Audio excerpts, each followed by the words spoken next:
Bagaimana jika seluruh harta kita habis, bisnis runtuh, dan kita harus memulai semuanya dari nol, bahkan di tempat yang asing? Apa yang akan kita lakukan? Mengeluh, pasrah, menyalahkan keadaan? Sebagian besar orang mungkin akan kehilangan harapan, namun tidak dengan Abdurrahman bin Auf.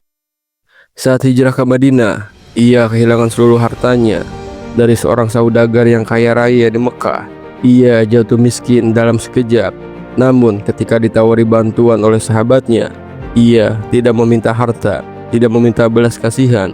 Ia hanya meminta satu hal: tunjukkan kepadaku di mana pasar. Kalimat ini bukan sekedar permintaan biasa, melainkan sebuah prinsip hidup yang menunjukkan bahwa Abdurrahman bin Auf adalah orang kaya sejati.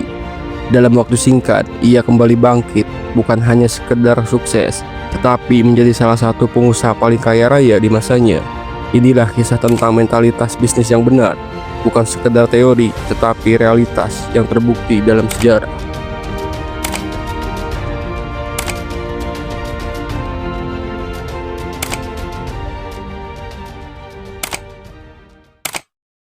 Sebelum ke inti pembahasan, kita harus mengenal terlebih dahulu siapa sebenarnya Abdurrahman bin Auf. Abdurrahman bin Auf lahir di Mekah pada tahun 581 Masehi. Dia berasal dari Bani Zuhrah, salah satu suku Quraisy yang terpandang.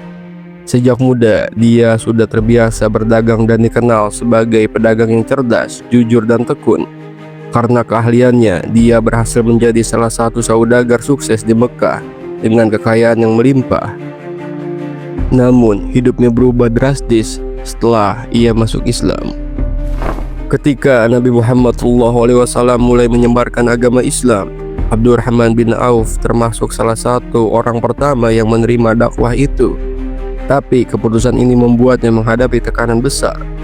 Kaum Quraisy yang tidak suka dengan Islam mulai memboikot bisnisnya, merampas hartanya, bahkan menghalangi dagangannya berkembang. Meski begitu, dia tetap bertahan dan tidak meninggalkan agama Islam. Saat Rasulullah SAW memerintahkan kaum muslimin untuk hijrah ke Madinah, Abdurrahman bin Auf meninggalkan semua hartanya di Mekah. Dia datang ke Madinah tanpa uang, tanpa aset, bahkan tanpa tempat tinggal. Di Madinah, Rasulullah SAW memperkenalkannya dengan Sa'ad bin Rabi, seorang saudagar kaya dari golongan Ansor. Sa'ad yang sangat dermawan menawarkan setengah dari hartanya kepada Abdurrahman. Bahkan dia juga menawarkan salah satu istrinya untuk dinikahi oleh Abdurrahman bin Auf. Tapi apa jawaban Abdurrahman bin Auf? Dia menolak dengan halus dan hanya berkata, "Tunjukkan kepadaku di mana pasar." Jawaban ini menunjukkan mentalitasnya. Abdurrahman bin Auf tidak ingin bergantung pada orang lain. Abdurrahman bin Auf tidak meminta bantuan atau belas kasihan. Yang Abdurrahman bin Auf minta hanyalah kesempatan. Dari nol, Abdurrahman bin Auf mulai memasarkan dagangan orang lain secara kecil-kecilan di pasar Koinuko, tanpa modal besar, tanpa fasilitas, hanya dengan keahliannya dalam berdagang. Abdurrahman bin Auf membeli dan menjual barang dengan jujur, mengelola keuntungannya dengan baik, dan terus memperbesar bisnisnya. Hasilnya, dalam waktu singkat, Abdurrahman bin Auf kembali sukses.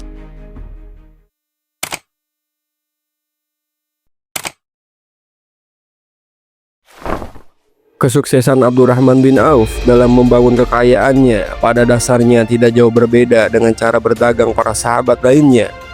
Namun, ada satu hal yang membedakannya dari yang lain, sesuatu yang membuatnya lebih cepat mencapai kekayaan yang luar biasa dan menjadikannya salah satu sahabat Nabi yang paling berlimpah hartanya.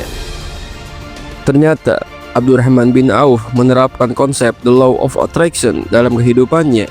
Prinsip inilah yang membantunya meraih kesuksesan dalam waktu singkat, bahkan memulai semuanya dari nol.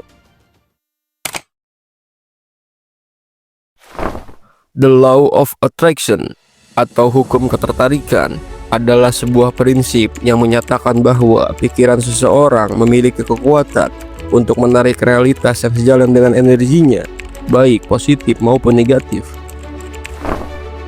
Sederhananya, apa yang kita pikirkan secara dominan akan menjadi kenyataan. Jika kita terlalu berpikir positif dan percaya diri, maka kita akan menarik hal-hal positif dalam hidup. Sebaliknya, jika kita terpenuhi pikiran negatif, maka kehidupan kita pun akan cenderung dipenuhi kesulitan. Berbagai penelitian dalam psikologi, neuroscience, dan fisika kuantum membuktikan bahwa pikiran manusia berperan besar dalam membentuk realitasnya. Prinsip ini bukan sekadar kepercayaan tanpa dasar, tetapi berkaitan erat dengan bagaimana pola pikir mempengaruhi tindakan, putusan, dan interaksi kita dengan dunia, yang pada akhirnya menentukan hasil yang kita peroleh. Dengan memahami dan menerapkan konsep the law of attraction, seseorang dapat mengoptimalkan potensi pikirannya untuk menciptakan kehidupannya yang lebih positif dan produktif dalam mencapai tujuannya. Inilah sebuah konsep yang diterapkan oleh Abdurrahman bin Auf, sebuah konsep yang banyak orang hiraukan. Bahkan konsep ini ternyata selaras dengan pemahaman agama Islam. Hadis ini menunjukkan bahwa Allah Subhanahu wa Ta'ala akan memperlakukan hamba-hambanya sesuai dengan prasangka mereka. Jika kita percaya diri dan yakin bahwa kita bisa sukses, maka Allah Subhanahu wa Ta'ala akan membukakan jalan kesuksesan bagi kita.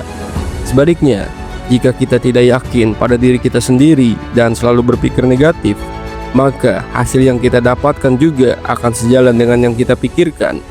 Dengan kata lain, apa yang kita yakini dalam hati dan pikiran akan mempengaruhi bagaimana Allah Subhanahu wa Ta'ala membalas usaha kita. Dari penjelasan ini, kita bisa memahami